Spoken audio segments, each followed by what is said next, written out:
Hello students, मैं हूँ Rajinikanth Singh, mathematics faculty. And आज हम लोग देखने जा रहे हैं कॉम्प्लेक्स नंबर का ये फोर्थ लेक्चर। तो स्टूडेंट्स, हम लोग थर्ड लेक्चर में देखे थे conjugate of complex number and modulus of complex number, और उस पर हम लोग काफ़ी ज़्यादा क्वेश्चन भी किए थे, उसका प्रॉपर्टीज़ देखे थे। तो आज हम लोग अच्छा, पिछले क्लास में मैंने क्वेश्चन दिया था, 3 क्वेश्चन दिया था, ठीक है, और वो बोला था आपको बनाने को। तो पता नहीं शायद आपसे बना होगा या नहीं, उसको एक बार हम लोग देख लेते हैं। ये क्वेश्चन था पहला। क्वेश्चन है कि if Z1 Z2 Z3 are complex number such that mod Z1 equal to mod Z2 equal to mod Z3 equal to mod of 1/Z1 plus 1/Z2 plus 1/Z3 equal to 1, then mod of Z1 plus Z2 plus Z3 is. ठीक है, आपको बताना है ये चारों option में से कौन सा ऑप्शन होगा। तो देखो यहाँ पे बोल रहा है mod Z1 mod Z2 mod Z3 तीनों का वैल्यू 1 है।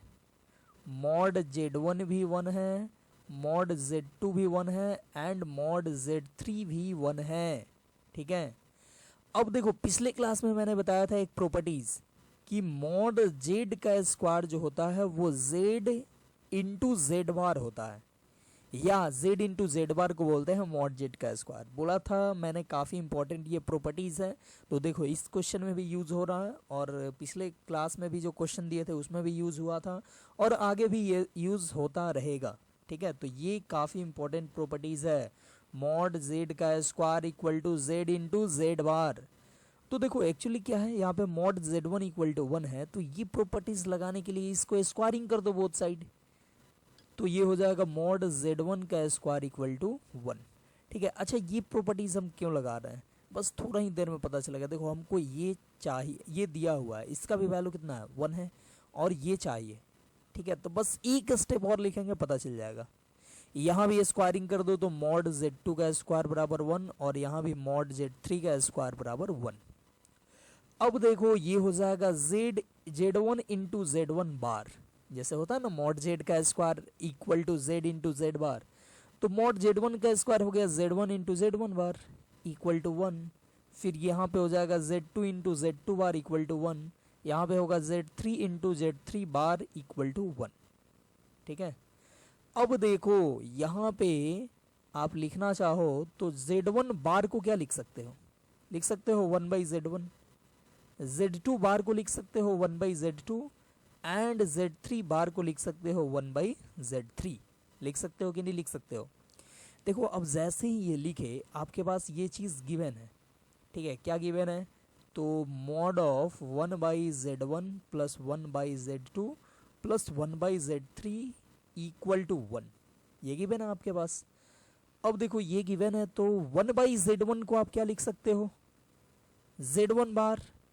ठीक है, 1/Z1 को लिख दिए Z1 बार, प्लस 1/Z2 को देखो क्या लिख सकते हो, तो Z2 बार, Z2 बार, और 1/Z3 को लिख सकते हो Z3 बार इक्वल टू 1। अब देखो ये तीनों पे अलग अलग बार है मॉड के अंदर में, तो आप क्या लिख सकते हो, पूरे एक पे बार, मतलब Z1 plus Z2 plus Z3 पे होल बार इक्वल टू 1। ठीक है, ये लिख सकते हो। और अब देखो आपको मैंने ये भी एक प्रॉपर्टीज बताया था कि किसी भी कॉम्प्लेक्स नंबर का मॉड या उसके बार का मॉड दोनों सेम ही होता है। तो इसके बार का मॉड 1 है, तो इसका मॉड क्या होगा, Z1 plus Z2 plus Z3 का मॉड होगा 1। ठीक है, और यही तो हमसे पूछ रहा है, Z1 plus Z2 plus Z3 का मॉड क्या होगा, इक्वल टू 1, यानी option A is right answer. तो ये क्वेश्चन आई होप आपको समझ में आ गया होगा। ठीक है, और मैक्सिमम से बन भी गया होगा, जिससे नहीं बना होगा वो इसको नोट कर लेंगे।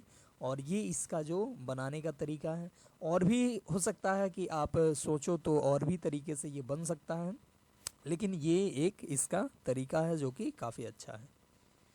चलिए नेक्स्ट आगे देखते हैं, और अगला क्वेश्चन ये बोल रहा है कि for any complex number Z maximum value of mod Z minus mod Z minus 1 is. ठीक है, इसका मैक्सिमम वैल्यू चाहिए। अच्छा, जब भी ऐसे आपको मैक्सिमम वैल्यू चाहिए तो आपको मैंने दो प्रॉपर्टीज बताया था, उसी दो प्रॉपर्टीज का यूज करना है। पहला प्रॉपर्टीज था ये कि mod of z1 plus z2 less than equal to होता है mod z1 plus mod z2 के, ठीक है। और दूसरा एक और प्रॉपर्टीज बताया था कि mod of z1 plus z2 greater than और इक्वल टू होगा mod z1 minus mod z2 के, ठीक है। ये यहाँ पे एक और मॉड मैंने लगाया था, बताया था, रीज़न भी क्योंकि बड़ा में से छोटा सब्ट्रैक्ट करना होता है।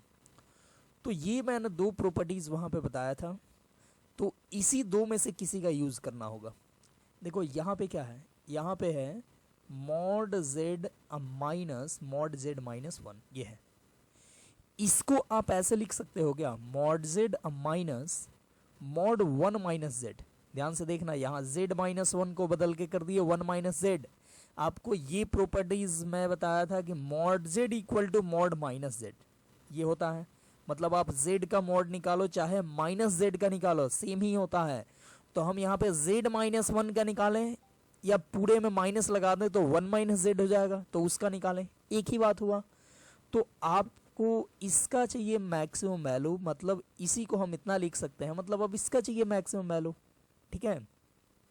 अब देखो एक चीज़, यहाँ पे मैंने क्या बताया है कि z1 प्लस z2 का होल मॉड, ठीक है, z1 प्लस z2 का होल मॉड ग्रेटर देन और इक्वल टू होता है z1 का मॉड। देखो ये z1 का मॉड माइनस z2 का मॉड। तो आप यहाँ पे अब z1 के जगह पे रख लो z और z2 के जगह पे रख लो 1 माइनस z, ठीक है। तो क्या हो जाएगा, तो ये हो जाएगा z1 के जगह पे z अब प्लस, देखो यहाँ पे z2 के जगह पे तो 1 माइनस z, तो 1 माइनस z। तो ये ग्रेटर देन और इक्वल टू होगा किसके, तो मॉड ऑफ z1, z1 मतलब क्या, तो z माइनस z2 के जगह पे 1 माइनस z, ठीक है। तो देखो RHS में यही चीज़ आ गया, ठीक है। और हम लोग यही सोच के ही रखे कि ये चीज़ आ जाए। अगर बीच में यहाँ पे प्लस होता, पूछता क्वेश्चन में होता कि इसके बीच में प्लस दे देता, बोलता इसका मैक्सिमम वैल्यू निकालो, ठीक है, प्लस देकर, तो हम लोग ये वाला प्रॉपर्टीज निकालते अप्लाई करते और उसका मैक्सिमम नहीं पूछता, उसका मिनिमम वैल्यू पूछता, ठीक है। चलो तो ये हो गया z प्लस 1 माइनस z, तो माइनस z और प्लस z कट गया, बचा मॉड 1 और मॉड 1 तो 1 ही होगा, तो 1 ग्रेटर देन और equal to mod z minus mod 1 minus z, ठीक है। अब देखो यहाँ पे मॉड हम नहीं लगाए, ठीक है, तो क्वेश्चन में ऑलरेडी गिवन है कि इसका आप मैक्सिमम वैल्यू निकालें, मतलब यहाँ पे ऑलरेडी ये बड़ा ये रखा होगा और छोटा ये रखा होगा, ठीक है। तो ये हो गया mod z minus 1 minus z। फिर से लिखते हैं इसको, mod z minus mod of 1 minus z less than और इक्वल टू, देखो इसके साइड में लेस देन और इक्वल टू है, इसके साइड में तो लेस देन और इक्वल टू 1। तो ये लेस देन और इक्वल टू 1 है, मतलब ये जो क्वांटिटी है ये 1 से छोटा है या बराबर है, ठीक है। मतलब ये जो क्वांटिटी दिख रहा है ये 1 से छोटा या बराबर है, तो आप क्या बोलोगे कि इसका मैक्सिमम वैल्यू कितना होगा, तो मैक्सिमम वैल्यू 1 होगा, ठीक है, यानी ऑप्शन बी। हम लोग बोल देते हैं ऐसे, mod z minus mod of z minus 1 चाहे 1 माइनस z, एक ही बात हुआ, ठीक है। मॉड z माइनस 1 का maximum value max equal to कितना होगा, तो ये होगा 1, ठीक है। तो 1 यानी option B is right answer. समझे आपकी नहीं समझे। अब देखो इसी में अगर पूछता कि for any complex number z minimum value of mod z plus z minus 1, ठीक है। लो ये भी बता देता हूं मैं, ठीक है, इसको मिटा के और एक और इसमें नया क्वेश्चन मैं ऐड कर रहा हूं, ये आप नोट कर लिए होंगे या स्क्रीनशॉट ले लिए होंगे, ठीक है। मैं ये दिया मिटा और नया क्वेश्चन एक, अगर पूछे if ask find minimum value of mod z plus z minus z minus 1, z plus 1 नहीं, z माइनस 1, ठीक है, प्लस 1 भी होता तो भी फाइंड कर सकते थे, कोई दिक्कत नहीं है।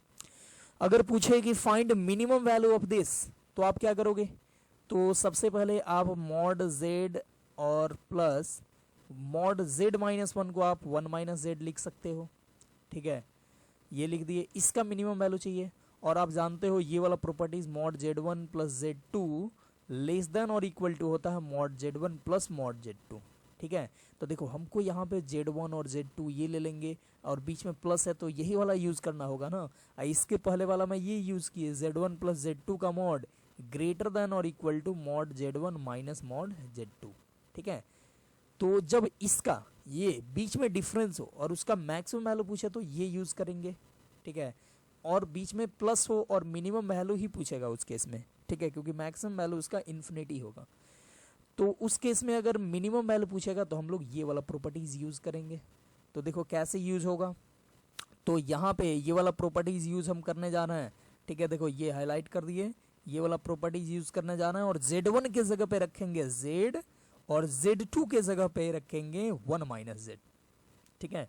तो यूज करते हैं और ये हो जाएगा mod of Z1 plus Z2, तो Z1 के जगह पे Z और Z2 के जगह पे वन माइनस जेड। तो mod Z1 plus Z2 less than और इक्वल टू क्या होगा, तो मॉड Z1 यानी Z और प्लस मॉड Z2 यानी वन माइनस जेड, ठीक है। अब देखो यहाँ minus Z plus Z cut गया। अब आप ऐसे करके सोचना, ये प्रॉपर्टीज ऐसे करके लगाना कि कट जाए, बिना कटे कटेगा नहीं तब तक कोई फायदा नहीं। अब देखो ये कट के आ गया वन, तो वन का मॉड वन और लेस देन और equal to mod Z plus mod one minus Z. तो यहाँ से आप इसको लिख सकते हो mod Z plus mod one minus Z greater than और इक्वल टू वन। देख लो इसका वैल्यू आ गया ग्रेटर देन और इक्वल टू वन, तो इसका मिनिमम वैल्यू क्या होगा, ये बोल रहा है कि वन होगा, नहीं तो वन से बड़ा इसका वैल्यू होगा, तो इसका मिनिमम वैल्यू जो होगा वो हो जाएगा कितना, वन, ठीक है। तो इस तरीके से आप कोई भी क्वेश्चन पूछे तो आप आसानी से बना सकते हो। इस टाइप के बहुत सारे क्वेश्चन पूछा हुआ है कॉम्पिटिटिव एग्जाम में। चलिए आगे बढ़ते हैं और देखते हैं अगला क्वेश्चन। बोल रहा है कि the solution of equation mod Z minus Z equal to one plus two I is, इसका सॉल्यूशन क्या होगा। तो सॉल्यूशन का मतलब क्या होता है, तो सॉल्यूशन का मतलब ये हुआ कि आपको z का एक वैल्यू फाइंड करना है जो इस इक्वेशन को, ये जो इक्वेशन गिवन है इसको सेटिस्फाई कर दे, ठीक है। तो आपको z का एक वैल्यू फाइंड कर देना है जो इस इक्वेशन को सेटिस्फाई कर दे। तो इसके लिए आप इसमें z का वैल्यू पुट कर देना। सबसे पहले इसको सॉल्व करने के लिए इस इक्वेशन में आप पुट करेंगे, put z equal to x plus I Y, ठीक है। अब देखो, अब इसमें पुट करो, पहले लो पुट करते हैं। मॉड जेड है तो मॉड एक्स प्लस आई वाई, माइनस जेड है तो minus X plus I Y equal to one plus two I.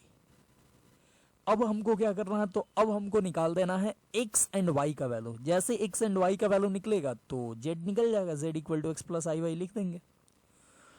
तो अब देखो अब क्या करोगे, तो अब ये मॉड x प्लस आई वाई होगा root under X square plus Y square और माइनस एक्स, तो माइनस एक्स लिख दिए।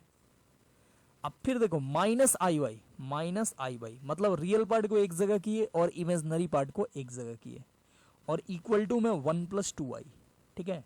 अब बताए थे आपको कि इक्वलिटी ऑफ कॉम्प्लेक्स नंबर मतलब दो कॉम्प्लेक्स नंबर इक्वल तब होगा जब दोनों का रियल पार्ट इक्वल एंड दोनों का इमेजनरी पार्ट इक्वल। तो बोलेंगे इतना इक्वल टू इतना तब होगा जब ये मतलब ये रियल पार्ट क्या है, तो root under X square plus Y square minus X equal to one, and इसका इमेजनरी पार्ट है माइनस वाई और इसका इमेजनरी पार्ट है टू, तो y का वैल्यू आ गया माइनस टू। तो देखो y का वैल्यू माइनस टू, तो y का वैल्यू माइनस टू, तो आप बोल सकते हो देखो z क्या होगा, something a minus two I. तो माइनस टू आई सिर्फ ऑप्शन सी में दिख रहा है, तो आप टिक कर सकते हो, लेकिन पूरा हम लोग बना लेते हैं क्योंकि यहाँ पे हम लोग सीखने के लिए ये देख रहे हैं। तो y का वैल्यू माइनस टू पुट करो यहाँ पे, तो माइनस टू पुट करोगे तो ये आ जाएगा रूट अंडर एक्स स्क्वायर और माइनस टू का स्क्वायर हो जाएगा फोर, अब minus X equal to one, ठीक है। अब इसको सॉल्व कैसे करोगे, तो इसको सॉल्व करने के लिए x को उधर भेज दो, तो ये हो जाएगा root under X square plus four equal to one plus X, और स्क्वायरिंग कर दो। स्क्वायरिंग करोगे तो एक्स स्क्वायर प्लस फोर मतलब रूट हटा, और उधर स्क्वायरिंग करोगे तो X square plus two x plus one.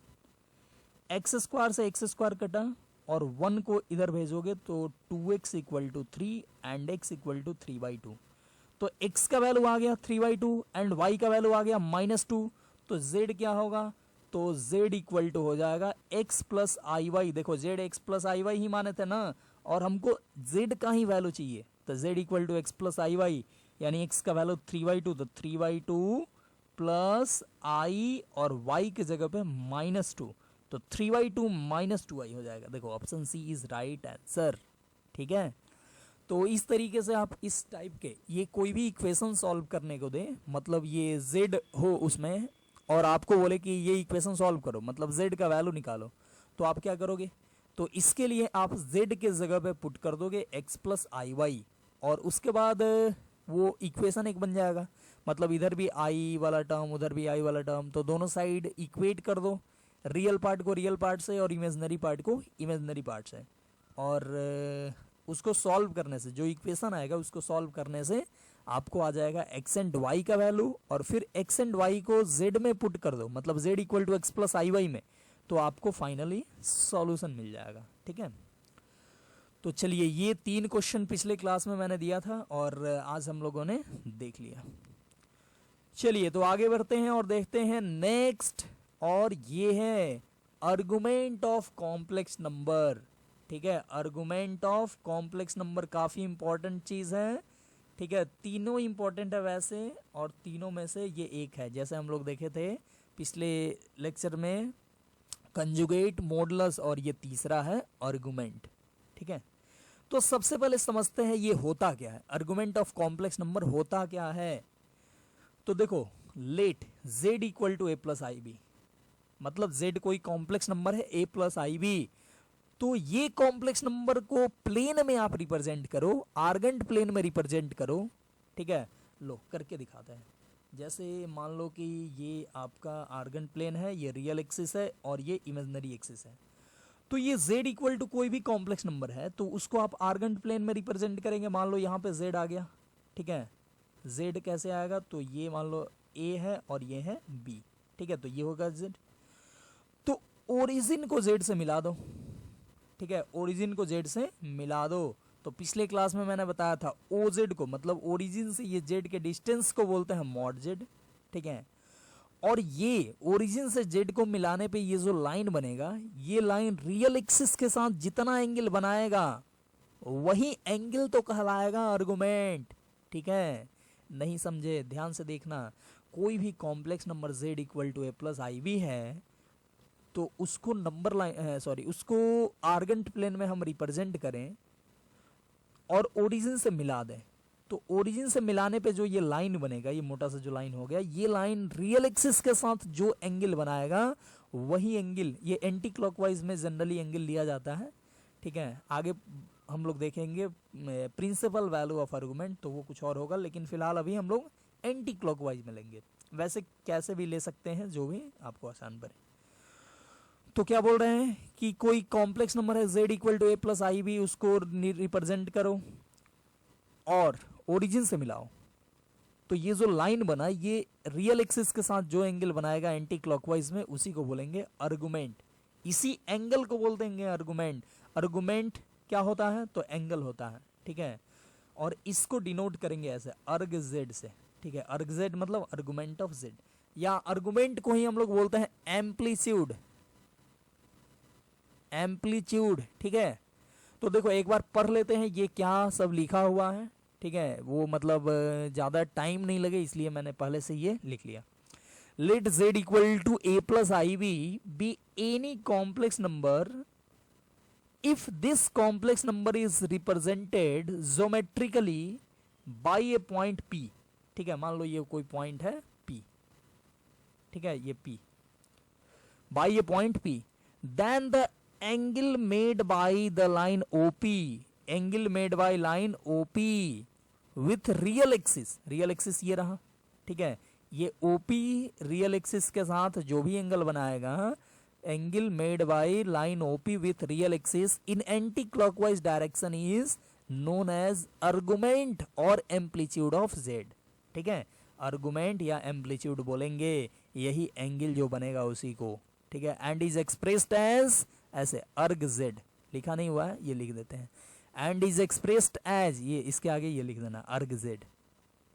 मतलब किसी भी कॉम्प्लेक्स नंबर के आर्गुमेंट को हम लोग लिखेंगे, जैसे जेड कॉम्प्लेक्स नंबर है तो उसके आर्गुमेंट को ऐसे अर्ग जेड, ठीक है, और इसको बोलेंगे आर्गुमेंट ऑफ जेड या एम्पलीट्यूड ऑफ जेड, ठीक है, आर्गुमेंट ऑफ जेड, ठीक है, या एम्पलीट्यूड ऑफ जेड, ठीक है। तो आर्गुमेंट क्या है, तो आर्गुमेंट मान लो कोई कॉम्प्लेक्स नंबर है, उस कॉम्प्लेक्स नंबर को आर्गेंट प्लेन में ड्रॉ करो और उसको ओरिजिन से मिलाओ, और ये लाइन जो रियल एक्सिस से बनाएगा एंगल वही कहलाएगा आर्गुमेंट, ठीक है, सिंपल।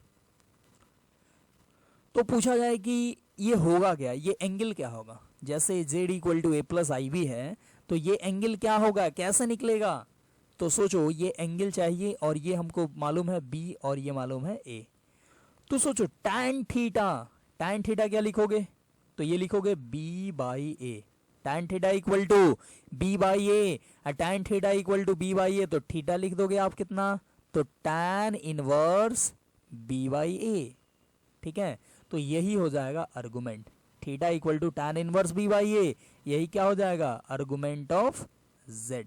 लेकिन ध्यान देना है, ये सिर्फ फर्स्ट क्वाड्रेंट के लिए, सेकेंड क्वाड्रेंट के लिए कुछ और ही हो जाएगा, क्योंकि सेकेंड क्वाड्रेंट में देखो, सेकेंड क्वाड्रेंट में मान लो ये z है, इसको मिलाओगे, ठीक है, तो ये इसको बोलेंगे आर्गुमेंट ऑफ z, लेकिन ये आप थीटा निकालोगे tan इनवर्स b बाई ए, वो ये निकलेगा, ठीक है, तो उसके लिए रूल हम देंगे अभी आगे, उसके लिए आप क्या करोगे, तो ये थीटा निकलेगा, हमको ये चाहिए, तो पूरे 180 में से थीटा हटा देंगे तो आपको ये निकल जाएगा, ठीक है। चलिए आगे बताते हैं, मतलब method to find argument, argument find करने का मेथड क्या है, कैसे फाइंड करेंगे आर्गुमेंट, ठीक है। तो चलिए कुछ स्टेप्स लिख देते हैं। स्टेप फर्स्ट, पहला स्टेप आपको क्या करना है, तो देखो आप पहले जैसे z equal to x plus I y है, आर्गुमेंट फाइंड करना होगा कॉम्प्लेक्स नंबर का, तो z दिया होगा मान लो x प्लस आई वाई, ठीक है, आपको इसका आर्गुमेंट फाइंड करना है, तो आप पहले इसको क्या लिख सकते हो, पॉइंट की तरह लिख सकते हो x, y, ठीक है, आप पॉइंट की तरह लिख सकते हो x, y।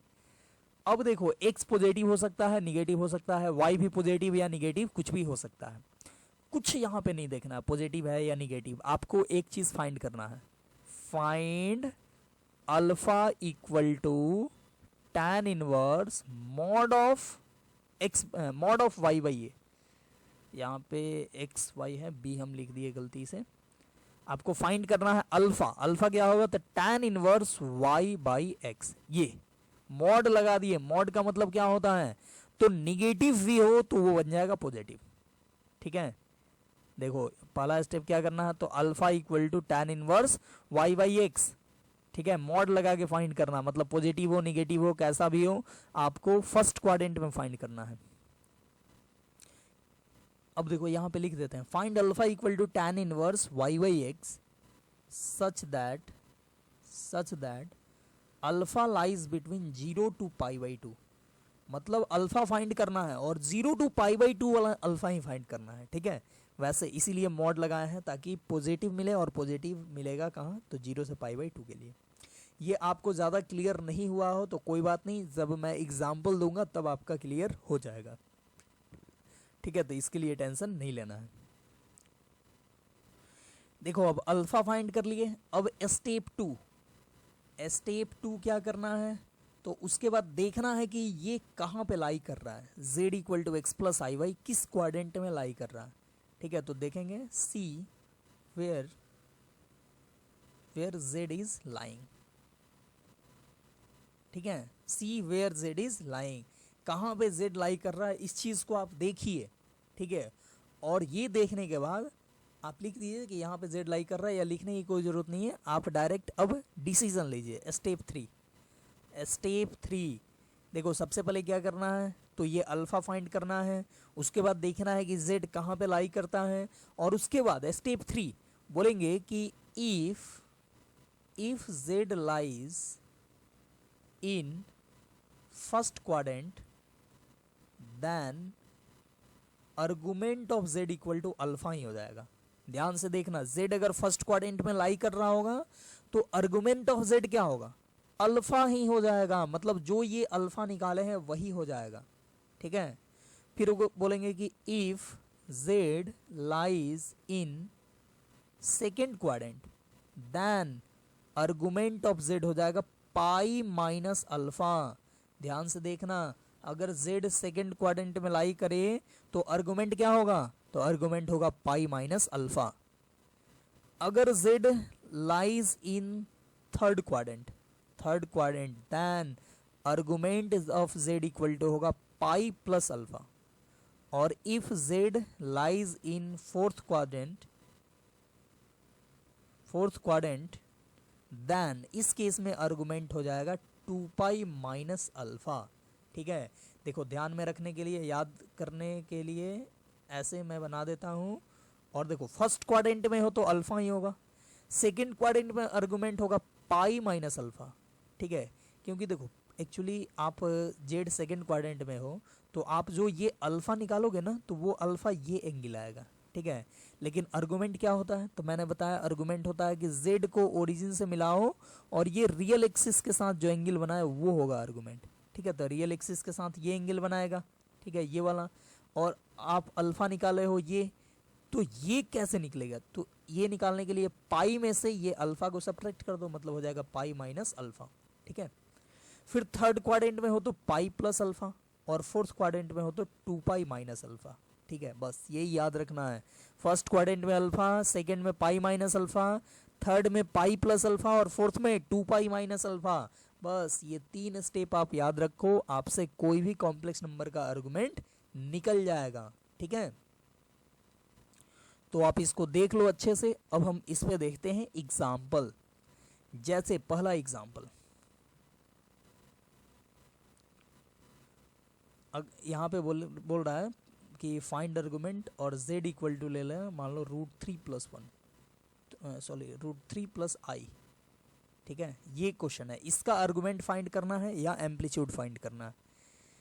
तो इसका एम्पलीट्यूड फाइंड करने के लिए सबसे पहले इसको आप लिखोगे कैसे, तो ये हो जाएगा √3, 1, ठीक है, पॉइंट के फॉर्म में √3, 1, क्योंकि आप लिख सकते हो ना √3 + 1 × i, तो 1 × i मतलब 1। अब देखो सबसे पहले आपको क्या करना था, तो अल्फा निकालना था। यहाँ पे देखो x का वैल्यू, यहाँ पे x का वैल्यू आया √3 और y का वैल्यू 1। तो आपको अल्फा पहले निकालना है, कैसे, तो tan inverse mod of y/x। यहाँ पे आप निकालो अल्फा, अल्फा कितना होगा, तो tan inverse mod of y/x, y का वैल्यू 1 और x का वैल्यू √3। तो ये हो जाएगा tan इनवर्स, और यहाँ पे मॉड के अंदर में पॉजिटिव है तो मॉड ऐसे ही हट जाएगा, बचेगा 1/√3। अगर निगेटिव होता, माइनस होता, तो मॉड जो है ये इसको प्लस बना देता। अब बताओ tan इनवर्स 1/√3 क्या होगा, तो tan इनवर्स 1/√3 होता है, मतलब किस एंगल के लिए tan का वैल्यू 1/√3 होगा, तो ये हो जाएगा 30 डिग्री, ठीक है। क्या हो जाएगा, 30 डिग्री, या इसी को रेडियन में बोलना हो तो π/6 रेडियन, ठीक है। अल्फा हो गया कितना, π/6, ठीक है। पाई की जगह पे 180 पुट कर दोगे तो ये डिग्री में आ जाएगा कितना, 30 डिग्री। ये आप नहीं समझे हो तो एक बार और देख लेना। जैसे अल्फा इक्वल टू है ना, alpha equal to tan inverse 1/√3, तो अल्फा इक्वल टू 30 कैसे लिखे, आप सोचो, tan 30 डिग्री इक्वल टू कितना होता है, तो 1/√3 होता है, ठीक है। तो tan 30 1/√3 होता है। अब कोई पूछे कि tan थीटा इक्वल टू 1/√3, तो थीटा कितना होगा, तो थीटा आप बोल दोगे 30 डिग्री, ठीक है। तो वहीं देखो tan थीटा इक्वल टू 1/√3 था, तो थीटा इक्वल टू बोल दिए 30 degree. tan theta equal to 1/√3 को ही हम लोग लिख सकते हैं थीटा इक्वल टू, tan को उधर ले जाओ तो tan इनवर्स 1/√3, ठीक है। तो अगर कोई पूछे कि tan थीटा इक्वल टू 1/√3 तो थीटा बताओ, या इसी बात को कोई ऐसे पूछ सकता है कि theta equal to tan inverse 1/√3 तो थीटा बताओ, तो आप सेम बोलोगे, 30 डिग्री ही बोलोगे, ठीक है। तो ये आई होप आप समझ गए होंगे। इसका सिर्फ ये मतलब होता है, जैसे मान लो साइन 30 डिग्री का वैल्यू कितना, साइन 30 डिग्री का वैल्यू 1/2, तो अगर कोई बोले साइन इनवर्स 1/2 क्या होगा, तो बोल दोगे 30 डिग्री। कोई बोल दे कि साइन इनवर्स 1/√2 क्या होगा, तो ये बोल दोगे 45 डिग्री। ठीक है, तो ये सब वैल्यू है, ये आपको याद रखना है। चलिए इसको हटाते हैं और यहाँ पे हमको आ गया अल्फा का वैल्यू। ठीक है, मतलब स्टेप 1 हम लोग फाइंड कर लिए। देखो स्टेप 1 यही था ना कि अल्फा फाइंड करना है। अब स्टेप 2 क्या है कि see whether where z is lying. तो देखो ये जेड √3 प्लस आई है, यानी √3, 1 है, तो ये कहाँ पे लाई करेगा ये आप देखो। तो इसके लिए आप कोऑर्डिनेट एक्सिस बना दो और √3, 1, √3 भी प्लस में और 1 भी प्लस में, मतलब फर्स्ट क्वाड्रेंट में जेड लाई कर रहा है। फर्स्ट क्वाड्रेंट में जेड लाई कर रहा है, तो देखो यहाँ पे रूल क्या बताए हैं कि if z lies in first quadrant then argument of z, वही अल्फा जो आया है वही हो जाएगा। ठीक है, तो ये जो अल्फा आया है π/6 यही हो जाएगा आर्गुमेंट ऑफ जेड। ठीक है, क्योंकि लाई कर रहा है कहाँ पे जेड, फर्स्ट क्वाड्रेंट में, यानी हम लोग क्या बोलेंगे, हम लोग बोल देंगे इसका आर्गुमेंट होगा, ये अल्फा आया है π/6, तो argument of z equal to लिख देंगे अल्फा ही, यानी π/6 ही। तो देखो ये जेड है फर्स्ट क्वाड्रेंट में, तो आर्गुमेंट ऑफ जेड पूछा जाए होगा क्या, तो ये एंगल हो जाएगा। ठीक है, ये एंगल π/6 होगा। ठीक है, π/6 का मतलब 30 डिग्री, तो ये एंगल ही होगा आर्गुमेंट, और ये एंगल यहाँ पे आर्गुमेंट कहला गया इस कॉम्प्लेक्स नंबर के लिए। ठीक है, चलिए आगे बढ़ते हैं और एक और एग्जाम्पल देखते हैं। जैसे आपसे अगर पूछे कि z equal to -1 plus √3i, इसका आर्गुमेंट निकालो, तो कैसे निकालोगे, तो आप इसको लिख सकते हो -1, √3। तो देखो यहाँ पे x का वैल्यू -1 और y का वैल्यू √3, तो सबसे पहले आपको अल्फा निकालना है। अल्फा होगा tan inverse mod of y/x, तो y का वैल्यू √3 और x का वैल्यू -1। अब देखो मॉड है, मॉड इस -1 को खत्म कर देगा, यानी अल्फा हो जाएगा tan इनवर्स √3/1, यानी कि पूरा √3। तो tan इनवर्स √3 क्या होता है, तो ये हो जाता है 60 डिग्री। 60 डिग्री यानी आप π/3 लिख सकते हो। ठीक है, तो ये आ गया अल्फा का वैल्यू आ गया π/3। ठीक है, मतलब फर्स्ट स्टेप हो गया। अब सेकेंड स्टेप ये है कि चेक करो कि ये किस क्वाड्रेंट में लाई कर रहा है, तो -1 है और प्लस है, मतलब x निगेटिव y पॉजिटिव, तो x निगेटिव y पॉजिटिव यानी सेकेंड क्वाड्रेंट में, -1, √3 ये होगा। यहाँ पे इस बार z लाई कर रहा है, सेकेंड क्वाड्रेंट में लाई कर रहा है, यहाँ पे लिख दो z lies in second quadrant. ठीक है, तो जेड सेकेंड क्वाड्रेंट में लाइज कर रहा है, अल्फा आया है π/3, तो आर्गुमेंट ऑफ जेड क्या होगा, तो ये हो जाएगा, देखो सेकेंड क्वाड्रेंट के लिए पाई माइनस अल्फा, सेकेंड क्वाड्रेंट के लिए यहां भी देख लो पाई माइनस अल्फा होता है। ठीक है, तो ये हो जाएगा आपको argument of z equal to pi minus alpha, यानी पाई माइनस और अल्फा का वैल्यू π/3, तो पाई माइनस π/3, और एलसीएम लोगे तो एलसीएम ये हो जाएगा 3 और ऊपर 3π माइनस पाई, 2π/3। ठीक है, तो 2π/3 हो गया इस कॉम्प्लेक्स नंबर का आर्गुमेंट। ठीक है, और ये 2π/3 क्या होगा, तो ये एंगल होगा, ये एंगल 2π/3 होगा, और इसी को बोलेंगे आर्गुमेंट ऑफ जेड। ठीक है, इसको डिग्री में आप बदलोगे तो ये हो जाएगा 120 डिग्री। ठीक है, कैसे आया, तो पाई के जगह पे 180 डिग्री पुट कर दिए तो आ गया। ठीक है, तो आई होप ये समझ में आ गया होगा, और अब पता भी चल रहा होगा कि आर्गुमेंट कैसे फाइंड करते हैं। एक और फाइंड करके देखते हैं। अगर आपको दे z इक्वल टू -1 -i, बोले इसका आर्गुमेंट आप फाइंड करो, कैसे करोगे, तो पहले ये पॉइंट क्या है, तो -1, -1। ठीक है, अब देखो x भी -1 y भी -1, तो आप अल्फा निकालोगे कैसे, तो tan inverse mod of y/x, यानी -1/-1, तो यहाँ माइनस माइनस कट के प्लस और 1 आ गया, मतलब अल्फा इक्वल टू आ गया tan इनवर्स 1, और tan 45 डिग्री का वैल्यू 1 होता है, यानी tan इनवर्स 1 का वैल्यू 45 डिग्री होगा, मतलब अल्फा इक्वल टू 45 डिग्री, या इसी को रेडियन में π/4 रेडियन बोलेंगे। ठीक है, π/4 रेडियन, तो ये π/4 आ गया अल्फा का वैल्यू। अब देखना है कि कहाँ पे लाई करेगा, तो ये -1, -1, मतलब x भी निगेटिव y भी निगेटिव, यहाँ पे थर्ड क्वाड्रेंट में इस बार z लाई कर रहा है। ठीक है, तो थर्ड क्वाड्रेंट में लाई करता है, मतलब लिख दो z लाइज कर रहा है कहाँ पे, तो थर्ड क्वाड्रेंट। और z थर्ड क्वाड्रेंट में लाई करे तो आर्गुमेंट ऑफ z क्या होता है, तो ये हो जाता है पाई प्लस अल्फा। आप देख सकते हो यहाँ पे थर्ड क्वाड्रेंट के लिए पाई प्लस अल्फा होता है, तो यहाँ पे हम लोग लिख दिए क्या, पाई प्लस अल्फा, और पाई का पाई अब प्लस अल्फा का वैल्यू है पाई बाई 4। तो यहाँ पे इस बार एलसीएम लोगे तो क्या हो जाएगा, 4 और 4 पाई प्लस पाई यानी 5 पाई बाई 4 हो जाएगा। ठीक है, 5 पाई बाई 4 हो गया, और ये आर्गुमेंट जो होगा वो ये एंगल हो जाएगा 5 पाई बाई 4। ठीक है, ये एंगल हो गया।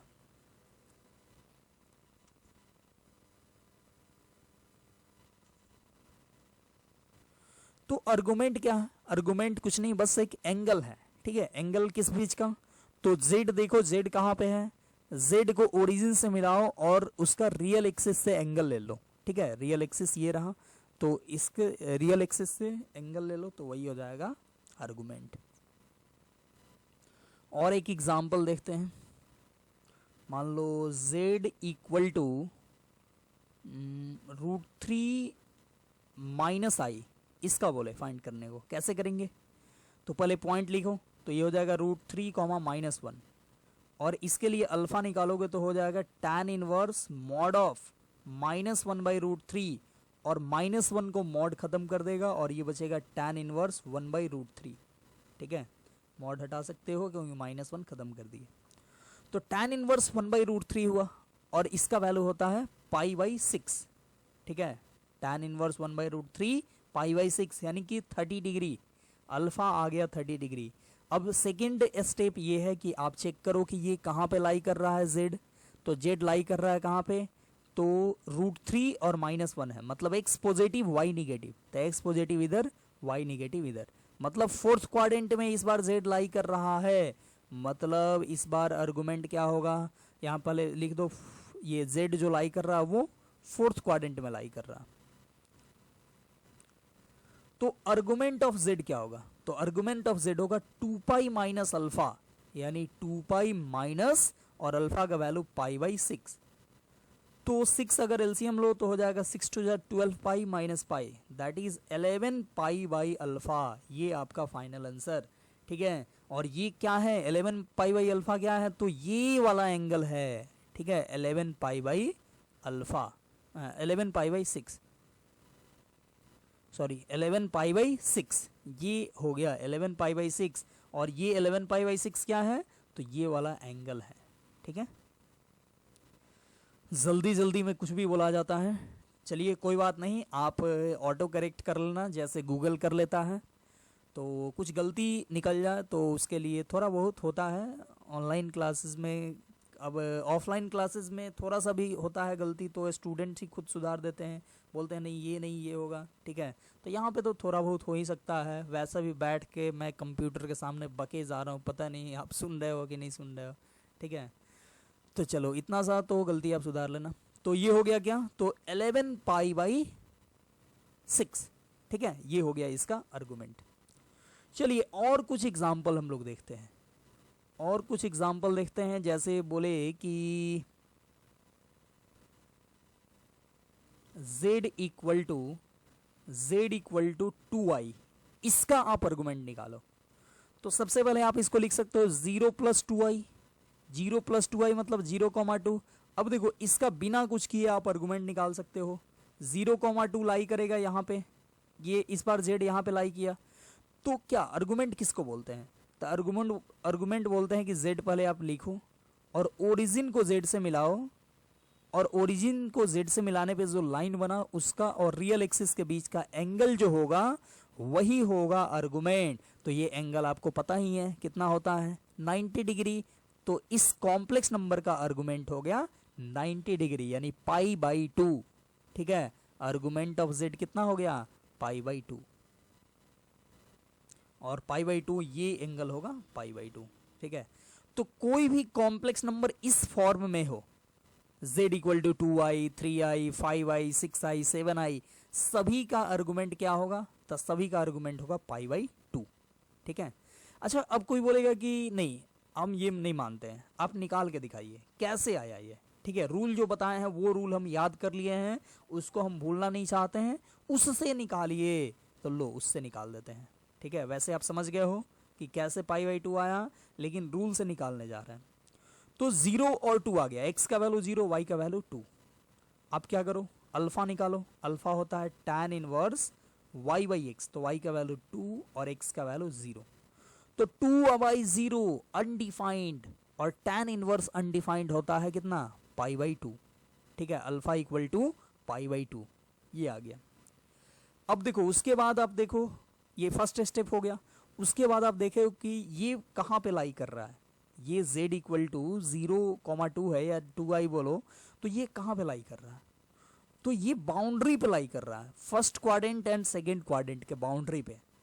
तो जो भी पॉइंट, जो भी कॉम्प्लेक्स नंबर बाउंड्री पे लाई करे, उसके लिए आप, इसमें जो रूल था, मतलब कि फर्स्ट क्वाड्रेंट में हो तो अल्फा ही लिख देते हैं, और सेकेंड क्वाड्रेंट में हो तो पाई माइनस अल्फा लिखते हैं। तो जब बाउंड्री पे हो तो दोनों में से आपको जो अच्छा लगे, दोनों में से आप कोई भी यूज करो, आंसर सेम ही आएगा और सही आएगा। ठीक है, मतलब आपको बताए थे ना, रुको दिखाते हैं। देखो क्या बोले थे, यहां मैंने बोला था कि if z lies in first quadrant then argument of z alpha, and if z lies in second quadrant then argument of z क्या होगा, तो पाई माइनस अल्फा। तो यहाँ पे क्या हो रहा है, तो यहाँ पे बाउंड्री पे, ये बाउंड्री पे लाई कर रहा है, तो आप अल्फा भी ले सकते हो या पाई माइनस अल्फा ले सकते हो। ठीक है, वैसे ही अगर इस पे मान लो कि इस बाउंड्री पे लाई कर जाए, इधर कहीं बाउंड्री पे लाई कर जाए, तो आप पाई माइनस अल्फा भी ले सकते हो या पाई प्लस अल्फा भी ले सकते हो, कोई दिक्कत नहीं है। इस बाउंड्री पे लाई करे तो पाई प्लस अल्फा या 2 पाई माइनस अल्फा, दोनों में से कोई ले सकते हो। ठीक है, तो आप कोई भी लेना, सेम ही आंसर आएगा। ठीक है, तो चलिए अब देखते हैं, यहाँ पे लाई कर रहा बाउंड्री पे, तो आप क्या करोगे, आप ये नहीं बोलोगे कि ये किस क्वाड्रेंट में लाई कर रहा है, ये बाउंड्री पे लाई कर रहा है फर्स्ट एंड सेकंड क्वाड्रेंट के। ठीक है, यहाँ पे लिख सकते हो z lies on the y axis. ठीक है, y एक्सिस मतलब boundary of first and second quadrant. तो आप argument of z equal to direct alpha भी ले सकते हो। ठीक है, अल्फा मतलब कितना, पाई बाई 2, या आर्गुमेंट ऑफ z आप ले सकते हो क्या, तो पाई माइनस अल्फा, पाई माइनस अल्फा, तो पाई माइनस अल्फा का वैल्यू पाई बाई 2, तो ये क्या हो जाएगा, तो 2 एलसीएम लोगे तो 2 पाई माइनस पाई, ये भी पाई बाई 2 ही हो जाएगा। तो देखो सेम ही आया ना, पाई बाई 2 दोनों से आया, तो पाई बाई 2 ही होगा। वैसे आप ये समझ लो, जो भी कॉम्प्लेक्स नंबर इस फॉर्म में होगा, z equal to 3i, z equal to 2i, z equal to 7i, ठीक है, मतलब पॉजिटिव हो और ऐसे i के फॉर्म में, तो इसका आर्गुमेंट जो होगा वो होगा कितना, तो पाई बाई 2। ठीक है, मतलब 90 डिग्री। तो आई होप आपको ये क्लियर हो गया होगा। नेक्स्ट और देखते हैं कुछ एग्जाम्पल इस पे। जैसे आपको दे कि इसका आर्गुमेंट निकालो z इक्वल टू -2i का, तो इसको आप लिख सकते हो 0 -2i, और ये पॉइंट हो गया 0, -2। ठीक है, तो 0, -2 लाई कहाँ पे करता है, तो 0 -2 इधर लाई करता है, 0 -2 इधर लाई करता है। ठीक है, तो हम लोग बेसिक मेथड से निकालें तो क्या होगा, सॉरी बेसिक मेथड नहीं, ग्राफिकली निकालो। ग्राफिकली मतलब हम लोग डिफिनीशन जो देखे थे, डिफिनीशन क्या देखे थे कि z कोई कॉम्प्लेक्स नंबर है, इसका आर्गुमेंट क्या होता है, तो इसका आर्गुमेंट जो होता है वो एंगल होता है। तो किसके बीच का, तो ओरिजिन से कॉम्प्लेक्स नंबर को मिलाओ और रियल एक्सिस से इसका एंगल ले लो। ठीक है, एंटी क्लॉकवाइज में, एंटी क्लॉकवाइज मतलब इधर, यहाँ से इधर, तो ये एंगल होता है आर्गुमेंट। तो ये एंगल क्या होगा, तो सोचो 90 90 90 मतलब 90 इंटू 3। ठीक है, तो इसका आर्गुमेंट हो जाएगा, argument of z equal to 90 into 3 यानी कि 270 डिग्री, या रेडियन में बोला जाए तो 3 पाई बाई 2 बोलेंगे। ठीक है, पाई by 2, 2 pi by 2, 3 pi by 2। ठीक है, पाई बाई 2 में भी 3 से मल्टीप्लाई कर दिए तो वही एक ही बात हुआ, तो वो हो गया। मतलब कोई भी कॉम्प्लेक्स नंबर इस फॉर्म में हो, मतलब कि z इक्वल टू मान लो हो -5i, z equal to -10i, z equal to -i, z equal to -75i, ये सब कुछ भी हो, तो इसका आर्गुमेंट क्या होगा, तो इसका आर्गुमेंट होगा 3 पाई बाई 2। ठीक है, आप समझे कैसे, तो ये समझ गए, ये हम लोग देखें। अब बेसिक जो मेथड है, जो मैंने स्टेप बताया था, उस स्टेप से भी निकालोगे तो यही आएगा। ठीक है, तो आई होप आपको ये क्लियर हो गया होगा। और देखते हैं आगे आर्गुमेंट में ही और कुछ एग्जाम्पल। जैसे मान लो आपसे बोले कि आप निकालें ये z इक्वल टू 2 है, इसका आर्गुमेंट निकालो, तो क्या होगा? इसको आप लिख सकते हो 2 प्लस 0 इंटू आई, मतलब 2,0 हो जाएगा। ठीक है, 2,0 होगा, तो 2,0 होगा, ये कहाँ पे लाई करेगा? तो 2,0 यहाँ पे लाई करेगा। ठीक है, 20, यही z है। तो क्या बोले हैं, आर्गुमेंट क्या होता है? तो ओरिजिन को z से मिलाओ, तो ये लाइन हो गया रेड वाला, और रियल एक्सिस से इसका एंगल लो, तो रियल एक्सिस यही है, तो इससे इसका एंगल क्या होगा? 0, तो आर्गुमेंट ऑफ z हो जाएगा 0। ठीक है, आर्गुमेंट ऑफ z कितना? 0। तो कोई भी कॉम्प्लेक्स नंबर इस फॉर्म में हो, z equal to 2, z equal to 5, z equal to 7, z equal to 9, ये सब फॉर्म में हो, ठीक है, तो इसका आर्गुमेंट कितना होगा? आर्गुमेंट ऑफ z होगा 0। ठीक है, मतलब प्योरली रियल हो और रियल पार्ट पॉजिटिव होना चाहिए, तो उसका आर्गुमेंट हो जाता है 0। आप रूल से भी निकाल सकते हो, जो अल्फा से निकाले थे। आप यहाँ पे अल्फा निकालोगे तो आएगा tan इनवर्स y का वैल्यू 0, अब बाई x का वैल्यू 2, तो अल्फा हो गया tan इनवर्स 0। ठीक है, tan इनवर्स 0 0 होता है, तो अल्फा 0 आ गया, और ये फर्स्ट क्वाड्रेंट में मान के चलो, तो tan इनवर्स 0 क्या हो जाएगा? सॉरी, अल्फा ही हो जाएगा, मतलब आप इसका आर्गुमेंट लिख दोगे 0। ठीक है, नेक्स्ट एक और देखते हैं, और ये है z इक्वल टू -3, इसका आर्गुमेंट निकालो, तो इसको आप -3 प्लस 0 इंटू आई लिख सकते हो, मतलब -3,0। ठीक है, तो बस प्लॉट करो -3,0, जो कि यहाँ पे होगा -3 0, x में -3 है, -1 -2 -3, और y में कहीं नहीं जाना, 0। तो ये हो गया। अब क्या करोगे? तो इसको ओरिजिन से मिलाओ, और इसको रियल एक्सिस से आप इसका एंगल ले लो एंटी क्लॉकवाइज में, तो आ गया पाई मतलब 180 डिग्री। तो इसका आर्गुमेंट क्या हो गया? तो इसका आर्गुमेंट हो गया 180 डिग्री या पाई। ठीक है, तो कोई भी कॉम्प्लेक्स नंबर ऐसे हो, z equal to -5, z equal to -2, z equal to -100, इस फॉर्म में हो, तो इसका आर्गुमेंट कितना होता है? इसका आर्गुमेंट होगा पाई। ठीक है, ये आपको ध्यान में रखना है।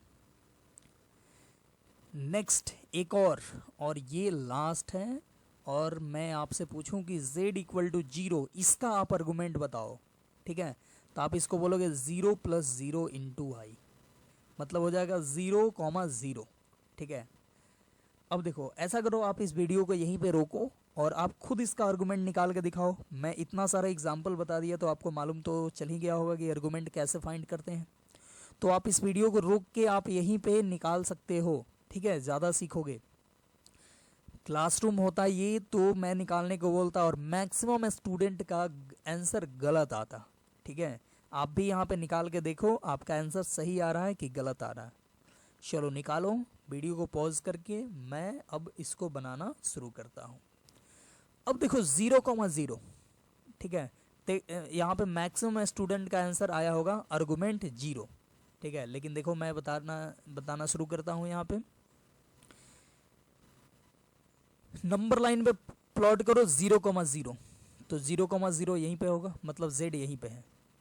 तो देखो आर्गुमेंट क्या होता है कि z को ओरिजिन से मिलाओ, तो z यहीं पे है, ओरिजिन पे ही है, उसको वहां से मिलाओगे तो लाइन बनेगा ही नहीं, एक पॉइंट बन गया। तो z को ओरिजिन से मिलाओ, तो जो लाइन बना उस लाइन का एंगल ये रियल एक्सिस के साथ, तो z को ओरिजिन से मिलाया तो लाइन ही नहीं बना, एक पॉइंट बन के रह गया। ठीक है, तो उसका एंगल उसका एंगल ये रियल एक्सिस के साथ बनेगा ही नहीं। ठीक है, मतलब इस केस में जैसे क्या होता है, कोई भी एंगल कब बनता है? जब दो लाइन होता है। लेकिन आपसे बोला जाए एक लाइन और एक पॉइंट के बीच का एंगल बताओ, तो क्या होगा? एंगल एग्जिस्ट ही नहीं करेगा। ठीक है, तो यहाँ पे सेम वही हो रहा, angle between real axis and line joining origin to complex number. तो कॉम्प्लेक्स नंबर इधर रहता था, तो ज्वाइन करते थे तो लाइन बनता था, तो ये एंगल आ जाता था। लेकिन इस बार ऐसा नहीं है, इस बार कॉम्प्लेक्स नंबर जो है वो कहाँ पे है? तो कॉम्प्लेक्स नंबर इस बार ओरिजिन पे ही है। तो ओरिजिन को ओरिजिन से मिलाने पे एक पॉइंट बनेगा, और पॉइंट और लाइन के बीच का एंगल एग्जिस्ट नहीं करता है, तो यहाँ पे बोलेंगे argument of z not exist. ठीक है, तो दुनिया में मात्र एक यही कॉम्प्लेक्स नंबर होता है z इक्वल टू 0 जिसका आर्गुमेंट एग्जिस्ट नहीं करता है। ठीक है, तो ये मतलब कि ये z इक्वल टू 0 जो आर्गुमेंट है, z इक्वल टू 0 जो कॉम्प्लेक्स नंबर है, इसका आर्गुमेंट पूछा जाए तो क्या बोलोगे? Not exist. 0 नहीं बोल देना, 0 बोलोगे तो क्या हो जाएगा?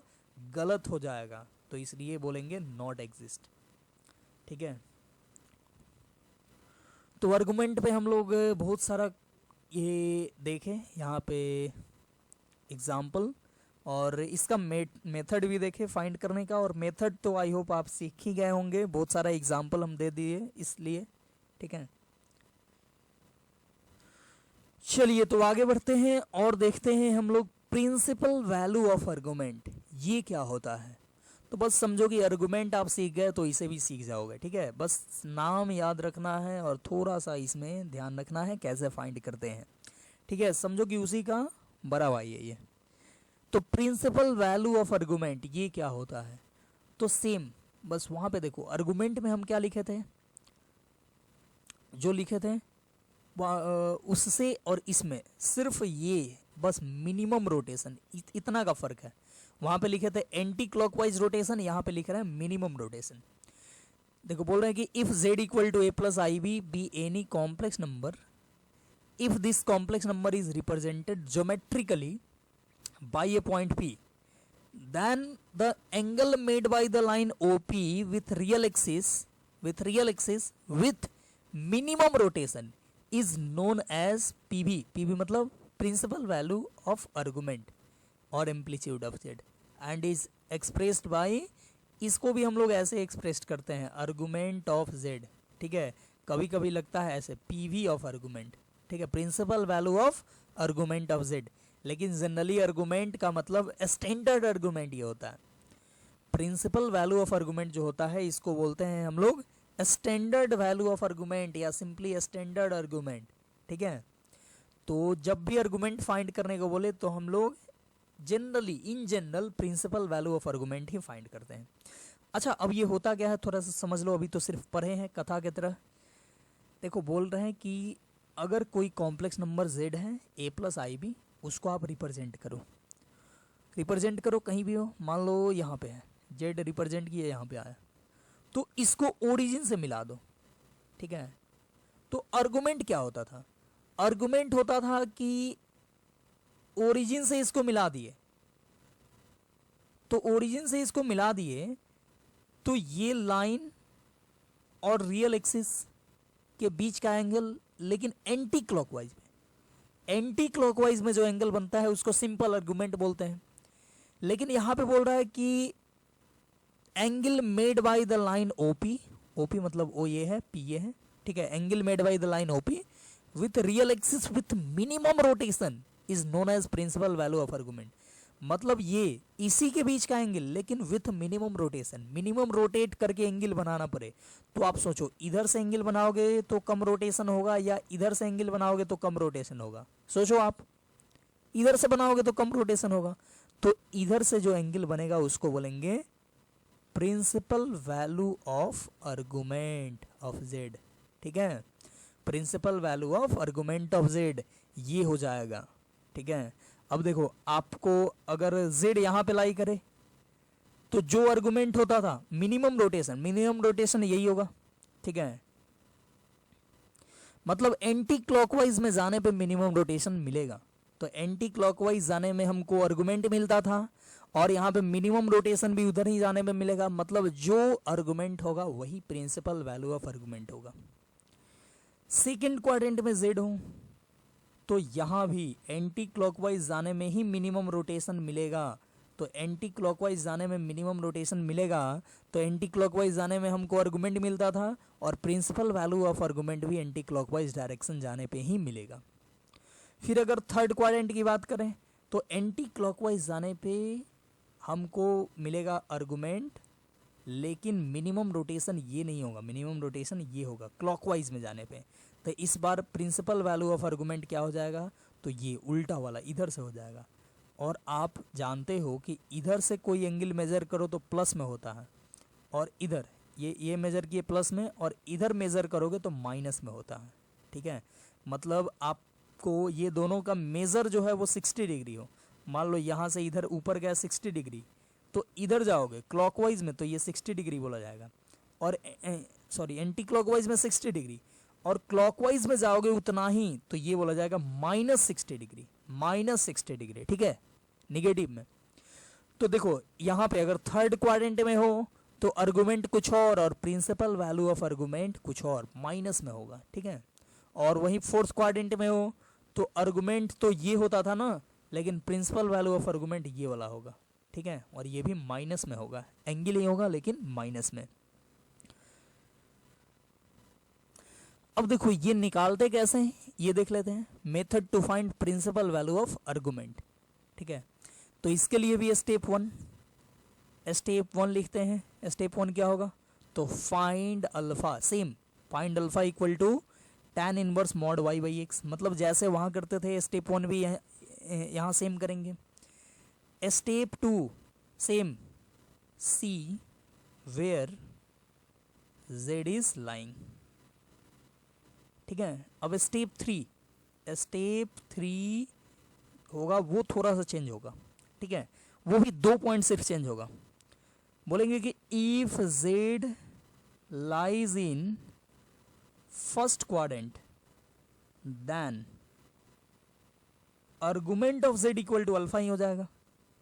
सॉरी, यहाँ पे प्रिंसिपल वैल्यू ऑफ आर्गुमेंट निकाल रहे हैं ना, तो अल्फा ही होगा, लेकिन लिख देना पड़ेगा principal value of argument then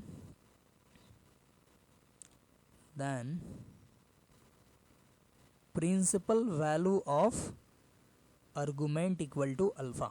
ठीक है, फिर वही बोले कि if z lies in second quadrant then principal value of argument क्या होगा, तो ये हो जाएगा पाई माइनस अल्फा, मतलब सेम ही होगा। लेकिन अगर z लाइज करे कहाँ पे, तो थर्ड क्वाड्रेंट में, देन इस केस में principal value of argument pi plus alpha नहीं होगा। ठीक है, पाई प्लस अल्फा नहीं होगा, ये पाई माइनस अल्फा में ही माइनस लगा देंगे। ठीक है, मतलब अल्फा माइनस पाई हो जाएगा। ठीक है, पाई माइनस अल्फा में माइनस लगा दिए तो क्या हो गया, अल्फा माइनस पाई। और अगर z लाइज करे कहाँ, तो फोर्थ क्वाड्रेंट में, तो इस केस में प्रिंसिपल वैल्यू ऑफ आर्गुमेंट सिर्फ हो जाएगा माइनस अल्फा। ठीक है, प्रिंसिपल वैल्यू ऑफ आर्गुमेंट क्या हो जाएगा, माइनस अल्फा। देख लो यहाँ पे शॉर्ट में यहाँ पे देख ले रहे हैं, जैसे कि ये है अपना कोऑर्डिनेट एक्सिस। फर्स्ट क्वाड्रेंट में हो तो अल्फा, सेकंड क्वाड्रेंट में हो तो पाई माइनस अल्फा, थर्ड में हो तो अल्फा माइनस पाई, और फोर्थ में हो तो माइनस अल्फा। ये किसके लिए, तो principal value of argument of z, ये इस बीच में लाई करेगा। ठीक है, तो इस तरीके से देखो, ये इसमें आएगा तो माइनस अल्फा, इसमें आएगा तो अल्फा माइनस पाई। तो इस तरीके से बोलें कि principal value of argument of z कहाँ से कहाँ लाई करेगा, तो ये लाई करेगा माइनस पाई से लेकर पाई के बीच में। ठीक है, माइनस पाई से पाई, देखो माइनस पाई पे इक्वल टू का साइन नहीं दिया है, पाई पे इक्वल टू का साइन दिया है। मतलब अगर कॉम्प्लेक्स नंबर यहाँ पे हो, तो कॉम्प्लेक्स नंबर यहाँ पे हो तो ये हो जाएगा लाइन। अब यहाँ पे आने के लिए मिनिमम रोटेशन इधर से होगा कि इधर से होगा, तो दोनों साइड से सेम ही रोटेशन करना पड़ रहा है। लेकिन सेम जब रोटेशन करना पड़ रहा है तो हम लोग ये माइनस वाला इधर वाला नहीं लेंगे, हम लोग क्या करेंगे, इधर प्लस वाला लेंगे। ठीक है, मतलब अगर पॉइंट यहाँ पे हो तो उसका principal value of argument minus pi नहीं लेकर क्या लेंगे, पाई लेंगे। तो इसलिए माइनस पाई से पाई के बीच में आ गया। ठीक है, अब इस पे देख लेते हैं कुछ एग्जाम्पल, ताकि ये पूरा अच्छे से क्लियर हो जाए। जैसे आपसे पूछे कि find principal value of argument of z। ठीक है, इफ एक नंबर z इक्वल टू मान लो हो कुछ भी -1 प्लस -1 प्लस √3 है, चलो एक आसान लेते हैं, और चलो बाद में लेंगे, फिर पहले ये इसको बनाते हैं। तो -1 प्लस √3 है, इसका principal value of argument find करना है। तो ये हो जाएगा -1 कॉमा √3, ठीक है, -1 √3। अब देखो इसका अल्फा निकालोगे तो ये आ जाएगा tan इनवर्स मॉड y/x, तो y का वैल्यू √3 और बाई x का वैल्यू -1, तो ये हो जाएगा tan इनवर्स √3/-1, तो माइनस खत्म हो जाएगा क्योंकि मॉड है, तो ये हो जाएगा √3। तो tan इनवर्स √3 होता है π/3, तो अल्फा हो गया कितना, तो अल्फा हो गया π/3। अब अल्फा हो गया π/3, तो आपको देखना है कहाँ पे लाई करेगा। तो -1 √3, ये देखो सेकेंड क्वाड्रेंट में लाई कर रहा है, तो सेकेंड क्वाड्रेंट में लाई करता है तो वही हम लोग लेते हैं, क्या लेते हैं, तो पाई माइनस अल्फा, ठीक है, तो पाई माइनस अल्फा हो जाएगा। तो यहाँ पे लिखेंगे principal value of argument of z कितना, पाई माइनस अल्फा, तो पाई माइनस π/3 यानी कि 2π/3। मतलब जो आर्गुमेंट होगा वही प्रिंसिपल वैल्यू ऑफ आर्गुमेंट होगा, क्योंकि इधर से ही मिनिमम रोटेशन मिलेगा, इधर से तो मिलेगा नहीं, तो इधर से मिनिमम रोटेशन मिलेगा, और मिनिमम रोटेशन इधर से मिला, और इधर से ही आने पे आर्गुमेंट भी हम लोग को मिलता है। तो फर्स्ट एंड सेकेंड क्वाड्रेंट में अगर कॉम्प्लेक्स नंबर लाई करे तो जो आर्गुमेंट होगा वही प्रिंसिपल वैल्यू ऑफ आर्गुमेंट होगा, लेकिन थर्ड एंड फोर्थ क्वाड्रेंट के लिए चेंज हो जाएगा। तो एक example third and fourth quadrant के लिए भी बनता है, तो यहाँ पे मैं एक एग्जाम्पल देता हूँ। Principal value of argument find करना है इसका, -1 -i का, ठीक है, तो इसको क्या लिखोगे, -1 -1। अब principal value of argument find करने के लिए पहले अल्फा निकालना पड़ेगा, जो कि होगा tan इनवर्स मॉड ऑफ -1/-1, यानी ये हो जाएगा tan inverse 1, minus minus cut जाएगा, और tan इनवर्स 1 π/4 होता है, तो अल्फा आ गया π/4। अब देखो आपको principal value of argument find करना है, तो आप क्या करोगे, तो आप अब देखोगे कि ये लाई कहाँ पे कर रहा है, -1 -1, तो -1 -1 ये लाई करेगा थर्ड क्वाड्रेंट में ये लाई कर रहा है। तो मिनिमम रोटेशन इधर से मिलेगा, ठीक है, और इसके लिए आर्गुमेंट क्या होगा, तो argument of z equal to third quadrant के लिए क्या हुआ था, तो अल्फा माइनस पाई। देखो इसमें होता है ना, इसमें होता है पाई माइनस अल्फा, और इसमें होता है अल्फा माइनस पाई, उल्टा, इसके उल्टा, और इसमें अल्फा और इसमें माइनस अल्फा, ठीक है, उल्टा हो जाता है, जो ऊपर होता है वही नीचे उल्टा। देखो पाई माइनस अल्फा, यहाँ पे अल्फा माइनस पाई, और यहाँ पे अल्फा और यहाँ पे माइनस अल्फा, ठीक है, तो यहाँ पे हो गया अल्फा माइनस पाई, तो आर्गुमेंट क्या होगा, ठीक है, आर्गुमेंट या लिख दो principal value of argument of z क्या होगा, तो ये होगा अल्फा माइनस पाई, और अल्फा का वैल्यू है π/4। अब माइनस पाई करोगे तो एलसीएम हो जाएगा 4, और ये हो जाएगा पाई माइनस 4π, तो -3π/4, ठीक है। ये हो गया हमारा प्रिंसिपल वैल्यू ऑफ आर्गुमेंट, और ये क्या है, तो ये वाला एंगल है, ये वाला माइनस में -3π/4, ठीक है, ये वाला एंगल है। तो ये 5 क्वेश्चन है, इसका प्रिंसिपल वैल्यू ऑफ आर्गुमेंट आपको निकालना है, ये आपके लिए होमवर्क है। क्वेश्चन है find principal value of argument of z for z equal to this this this this and this, ठीक है। इसका आंसर मैं नेक्स्ट क्लास में बताऊंगा, तो इसको आप मिलाना, बैटरी लो। तो ये सब क्वेश्चन को आप बना लेना, हम लोग मिलेंगे फिर नेक्स्ट लेक्चर में, और इसके आगे हम लोग देखेंगे प्रॉपर्टीज़ ऑफ आर्गुमेंट, और फिर आर्गुमेंट का क्या यूज़ है, कैसे इस पे क्वेश्चन आएगा, वो सारा हम लोग देखेंगे।